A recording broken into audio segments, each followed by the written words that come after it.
Red Más País. ¿Qué tal? Bienvenidos, esto es Red Más País.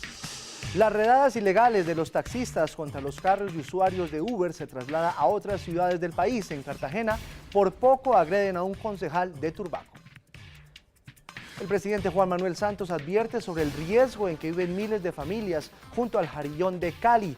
Esta semana las lluvias inundaron centenares de casas. Cartagena recibe al Queen Elizabeth, uno de los cruceros más lujosos y grandes del mundo. En minutos les vamos a mostrar cómo es este edificio flotante. Buenas noches y bienvenidos. Comenzamos con una noticia que preocupa a las autoridades, y es que en ciudades como Cartagena, un grupo de taxistas que se hace llamar Escuadrón Anti-Uber se dedica a perseguir a los usuarios de la polémica aplicación. A esto se han sumado episodios como el de Bogotá, donde quemaron un carro, o incluso la hija de un ex vicepresidente de la República que también fue víctima de estas redadas. En Bogotá, la hija de Francisco Santos quedó en medio de una redada ilegal de taxistas que tenía Uber entre ceja y ceja. Luego, ahí en la capital de la República, quemaron un vehículo que confundieron con uno de los que prestan el servicio de transporte a través de esta aplicación. La guerra entre taxistas y Uber se ha trasladado a otras ciudades del país. Oye, que sabe hacer las cosas. Aníbal Moreno cuenta que cuando fue a recoger a dos familiares al aeropuerto de Cartagena, notó que varios taxistas lo seguían. A la altura de Boca Grande, le cerraron el paso. Lo señalaban de usar Uber. Imagínate atravesándonos el carro nosotros, Oye, ¿eso qué quiere decir, hombre? Los agresores quedaron sorprendidos cuando se enteraron que Aníbal es concejal de Turbaco, Bolívar. Unos taxistas arbitrariamente nos atravesaron los vehículos de ellos e impidieron el paso mío. Después traté de avanzar para otro lado y aparecieron otros taxis. Entonces me rodearon unos taxis en la parte de delante y uno en la parte de atrás. Los taxistas reconocieron el error.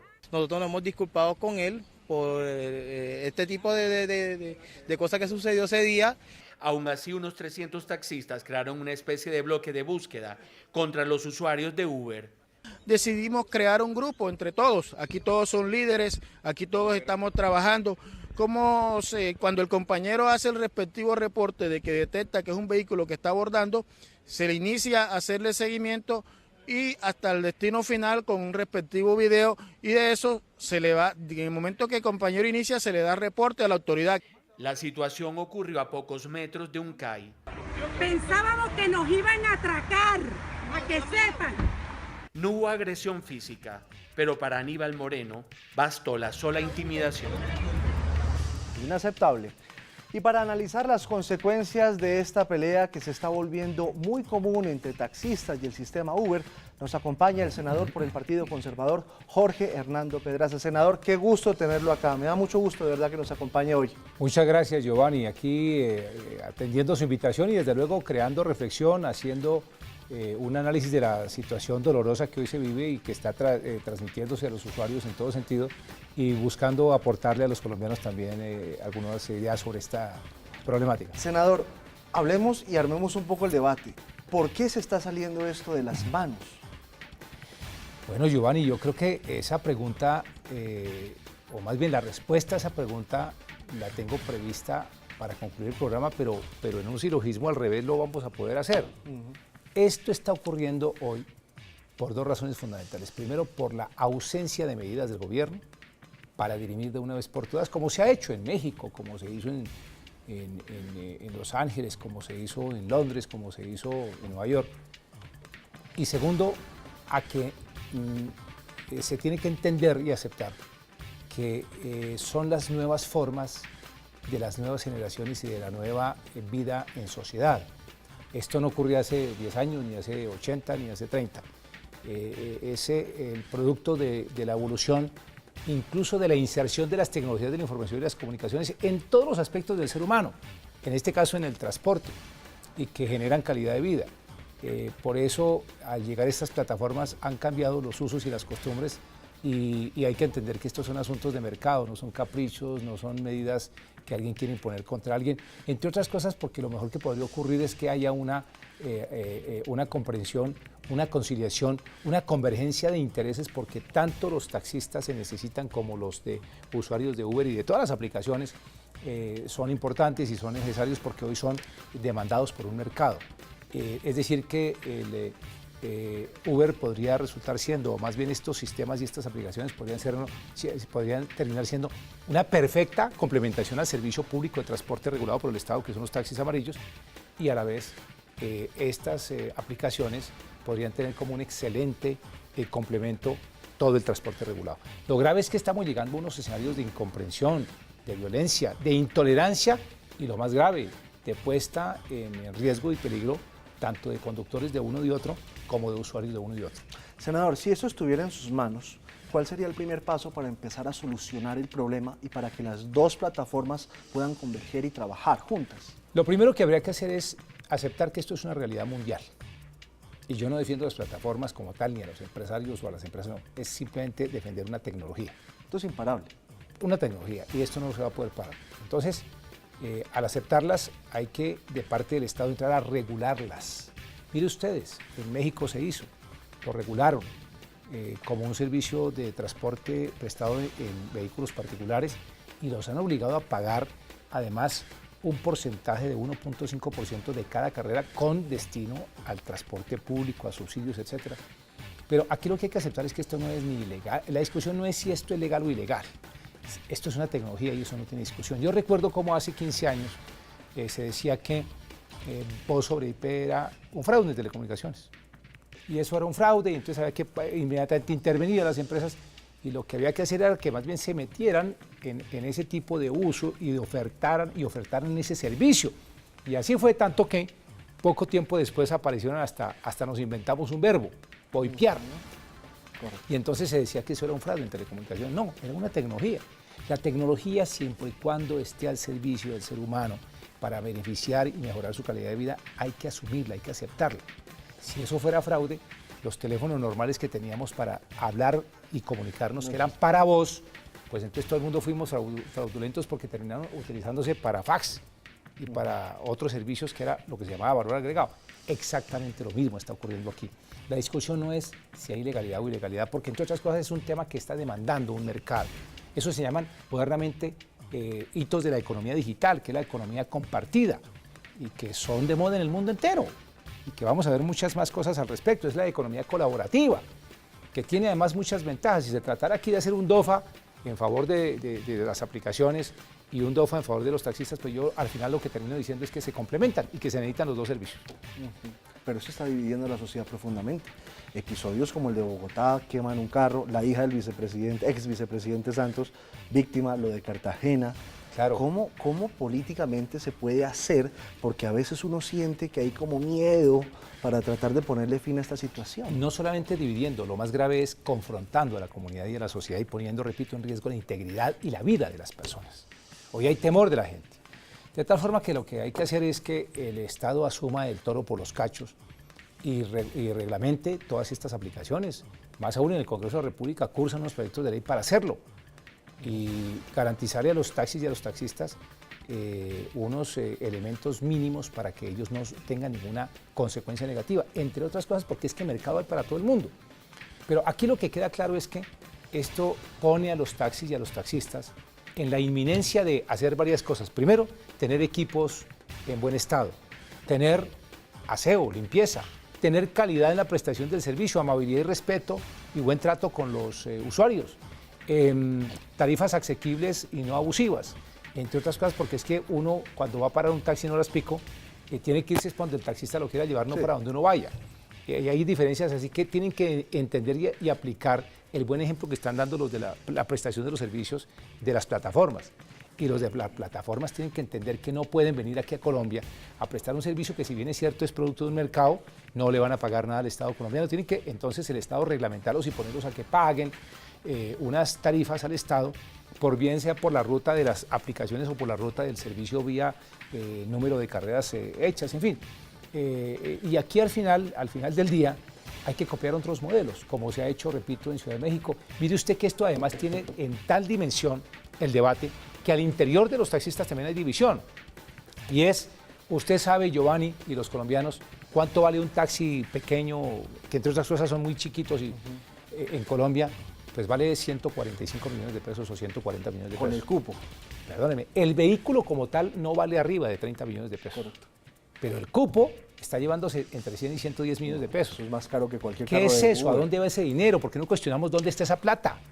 ¿Por qué esos cupos son tan expensivos y tan costosos, especulativos? En Nueva York ocurrió lo mismo.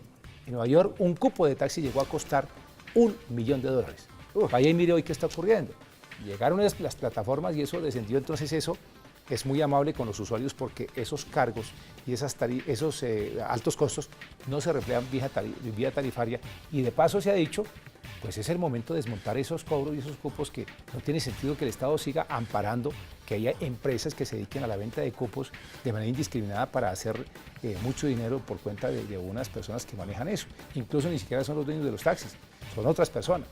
Y hay que decir cosas adicionales, la seguridad es otro elemento. ¿Cuántos fenómenos se han presentado de atracos, de muertes a bordo de taxis? Claro, hay taxistas y la mayor parte de los taxistas son muy buenos ciudadanos y la mayor parte prestan un buen servicio, pero ahí también se han infiltrado malhechores que posan de taxistas para atracar a los usuarios, como también hay usuarios que toman los vehículos y que no son usuarios comunes y corrientes, sino delincuentes que van a atracar al taxista y muchas muertes se han visto en el pasado sobre esto.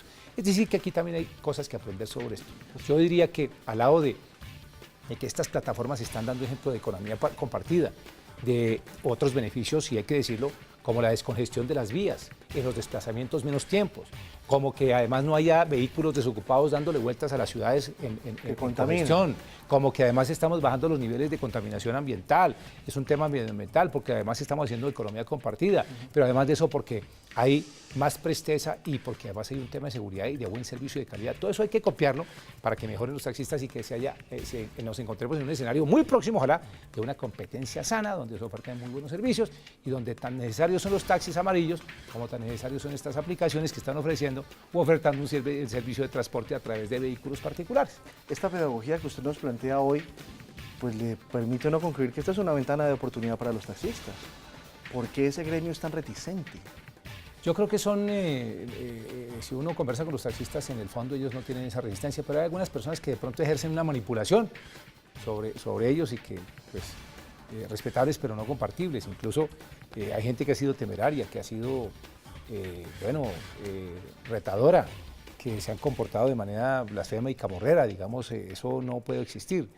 Y creo que lo que hay que evitar, sí, en todo caso, es que esto siga repercutiendo en hechos de violencia, porque la ciudadanía no lo soporta. Además de eso, un servicio público debe ser garantizado por el Estado. Por eso el Estado tiene que intervenir de manera urgente y probablemente tomar una decisión vía decreto por el Ministerio del Transporte mientras se ejerce la condición por el Congreso legislativa de darle a esto una estabilidad y regularlos a los usuarios que hacen, que se trasladan en las ciudades y entre las ciudades también a través de estas plataformas pagan unos servicios.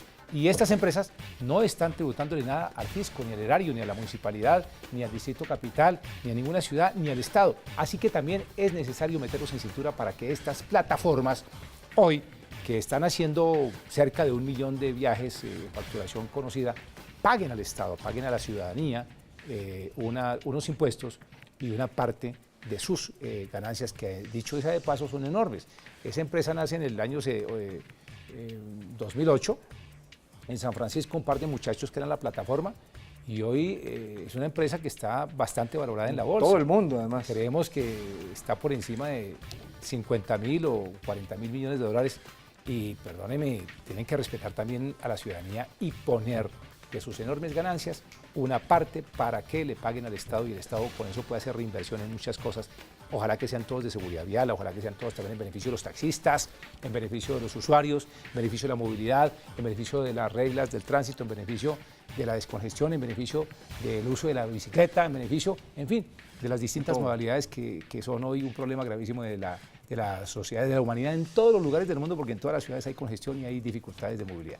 Senador, usted es un hombre de carácter, que conoce muy bien los temas, nos lo acaba de demostrar. ¿Cuánto tiempo tenemos entonces para exigirle al gobierno que dé una solución? Porque ahora vienen las elecciones presidenciales y pareciera que nadie le quiere echar muela a este problema. Si yo no quisiera que este tema entre en los debates de los candidatos presidenciales, que se ubericen o se desubericen, que se pongan taxímetro a bordo, no. Creo que este es un tema que hay que sacarlo de ahí. Este es un tema que además debe abordarlo muy pronto el gobierno colombiano. Más aún, estamos contribuyendo a que se haga desde el Congreso de la República y hay que ser consultivos, pero también el Estado tiene que ejercer su principio de autoridad y sobre todo evitar actos de violencia que Dios no quiera, deriven en pérdidas de vidas, como ya ha habido exposición notoria, de acuerdo a lo que incluso en la parte introductoria de este programa se ha visto.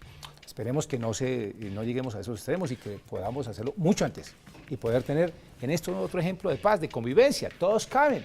Perdónenme, si yo utilizo mi WhatsApp para llamar a mi señora que me recoja a la salida del programa, pues esa es una plataforma y me viene a transportarme. Entonces yo estaría haciendo una cosa ilegal. Para mí eso no es una ilegalidad. Pero aquí se pelea, es que más allá de ser legal o ilegal, esto es una realidad, es un hecho, es una nueva oferta del mundo moderno a través de la tecnología. La tecnología tiene esa gran condición. Por eso, Giovanni, siempre hay que buscar que la tecnología esté al servicio del ser humano y el ser humano al servicio de la tecnología. Este es uno de los casos. Pues, senador, muchísimas gracias por la claridad que nos ha dado a nosotros para entender este problema. Ojalá desde el Congreso usted pueda ayudar para que se dé una solución, porque yo creo que la ciudadanía está esperando respuestas urgentes. Gracias por acompañarnos. Con mucho gusto y desde luego estaremos pendientes de que tanto taxis como Uber puedan entender que la ciudadanía necesita de la oferta de los dos servicios y que pueden convivir. Estamos conviviendo frente a unas circunstancias que eran mucho más radicales y dolorosas y estamos demostrando que podemos llegar a escenarios de paz, sobre todo buscar calidad de vida y ahora más que lo necesita el ciudadano y sobre todo la seguridad en las ciudades. Y eso es construir paz. Así es, y los prestadores del servicio público de transporte tienen muchísimo que hacer porque son realmente unos policías cívicos. Cada taxista, cada prestador del servicio de transporte es un policía cívico que debe, además de prestar su servicio, cuida a la ciudadanía como la ciudadanía también tiene el deber de cuidar a quienes prestan estos servicios. Creo que la convivencia pacífica y todos ganamos. Muchas gracias, senador. Al regresar, vamos a hablar de lo que está pasando en el Jarillón de Cali. Peligro inminente y el presidente ha dado varias alertas. Ya regresamos.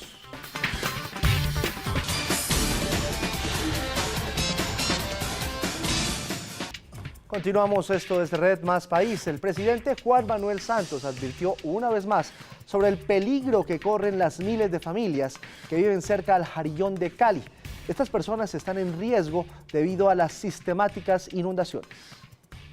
Un urgente llamado hizo esta tarde en Cali el presidente Juan Manuel Santos para que se acelere el proceso de reubicación de las familias ubicadas cerca al Jarillón del río Cauca. Mi llamado es a que aceleren, señor alcalde, señor director del Fondo de Adaptación. Tenemos unos planes para ir avanzando en la construcción del Jarillón. Las familias afectadas por la grave inundación ocurrida desde el sábado pasado no han podido regresar a sus viviendas, ya que muchas de ellas no están aún habitables. Todo perdido, como ustedes lo ven, que está todo desaparecido. Bueno, nosotros quedamos a la voluntad de Dios, quedamos nosotros aquí, como nos ven. Los damnificados piden ser reubicados con prontitud. Que van a pagar los colaboradores, nos ayuden así sea con una camita, con cualquier cosita. Hoy fueron entregadas más ayudas por parte del Ejército Nacional y la Defensa Civil. Para conocer más sobre esta situación bastante riesgosa que viven miles de familias, hacemos contacto con Rodrigo Zamorano, secretario de la Oficina de Gestión del Riesgo en el Valle. Rodrigo, los saludo. ¿Cómo va el proceso de reubicación de estas familias? Muchas de ellas llevan hasta 40 años viviendo en la zona. Nosotros tenemos una decisión, un commitment del señor alcalde de la ciudad, Morris Almitaz, de priorizar y acelerar cada uno de los procesos de reasentamiento de estas 8.777 familias. Hay que entender que estas personas, unas llevan 20, 30 y hasta 40 años, de manera que es un proceso que tiene trabajadoras sociales, sociólogos, antropólogos, economistas, reconversión industrial. Entendemos las dificultades que tenemos. Sin embargo, el costo-beneficio es fundamental que la ciudad lo entienda. Por eso este proyecto es una prioridad nacional, junto con Gramalote, El Dique y La Mojana. Son los 3 proyectos que más pérdidas de vidas potenciales pueden tener. Por eso tenemos toda la administración municipal volcada con la estructura social para seducir, convencer y compensar económicamente con viviendas nuevas, con escritura y plena propiedad a estas 8.777 familias. Rodrigo, ¿qué tanto daño le ha hecho este asentamiento humano al Jarillón que ha protegido a Cali de una inundación desde hace muchos años? Los humanos, ¿qué daño le hacen al Jarillón? Primero, las estructuras sólidas debilitan las paredes, los árboles, sus raíces igualmente. El humano, cuando tiene desperdicios de comida, hace que la hormiga arriera venga. No es cierto que se vaya a hacer ahí un Disneylandia. No va a quedar ninguna estructura sólida. Va a ser un gran corredor, una alameda de 25 o 26 kilómetros para que los caleños volvamos a mirar el río Cauca de frente y tengamos seguridad que va a quedar confinado, sismo resistente, con unas cortinas que pueden absorber la energía de un sismo, aún estando el río en condiciones de caudales superiores a 800 metros cúbicos por segundo. Una situación muy delicada, Rodrigo. Muchísimas gracias y ojalá vengan soluciones pronto. Muy buenas noches, bendiciones para todos, muchas gracias. Muchas gracias. Y en la costa, atención papás, las autoridades se encuentran en alerta ante la amenaza de la Legión Hulk. Tomen nota, Legión Hulk. Es un grupo que fomenta la violencia entre los jóvenes. Como se supo, el estudiante que perpetró una masacre en un colegio de Monterrey, México, pertenecía a esta comunidad. Después del escalofriante video que circuló por redes sociales, que mostraba a un menor disparándoles a los compañeros de escuela e incluso a su profesora en México, las alarmas se prendieron no solo en el país azteca, sino también en Colombia, especialmente en Barranquilla, pues el joven pertenecía a un grupo que se hace llamar Legión Hulk, que en la capital del Atlántico tendrá un encuentro el próximo mes. Se ha venido haciendo consultas con expertos en el tema. Esto viene desde situaciones complejas de mal manejo de las redes sociales de parte de nuestros hijos. Palomino indicó que muchas de estas legiones tienen su origen en sectas satánicas. Es muy probable que venga desde el tema posible de corrientes de satanismo y del tema de tabla Ouija, que es el nacimiento de esta Legión Hulk. De otro lado, la psicóloga Laura Duque fue quien alertó a la comunidad por la próxima reunión de la Legión Hulk en Barranquilla. La docente mostró su preocupación por este tipo de grupos. Encuentro con preocupación de que tienen encuentros a nivel mundial. Los próximos encuentros eran ahora en febrero, Barranquilla, Cartagena y Santa Marta, aquí en Colombia. Duque llamó la atención de los padres para que no dejen solos a sus hijos cuando estén utilizando el internet por medio de celulares, tablet o cualquier aparato electrónico. Un llamado de atención, un regaño mío, porque cada día he notado que a los niños les están dando celulares a tempranas edades, 4, 3 años, porque comienzan a través de los videojuegos que hay en los celulares o en las tabletas, pero resulta que me están dejando a los niños solos con internet, libremente. 18 de febrero, día en que está citada la reunión de la Legión Hulk en Barranquilla. Las autoridades ya se encuentran alertas para prevenir cualquier problema. Continuamos, esto es Red Más País y Cartagena sigue siendo un destino obligado de los mejores cruceros del mundo. Esta semana llegó el Queen Elizabeth, un verdadero edificio flotante que tiene capacidad para albergar más de 3.000 personas.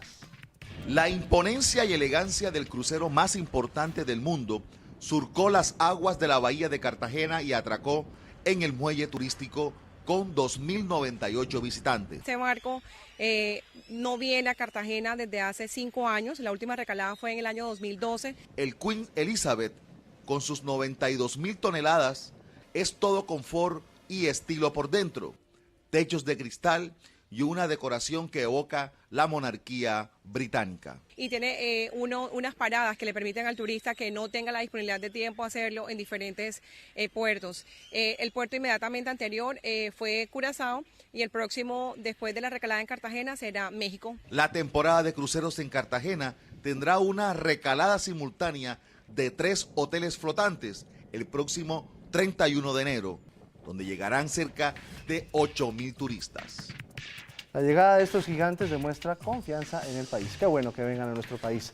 Recuerden permanecer siempre conectados con nuestro sistema informativo www.redmasnoticias.com. Hasta pronto.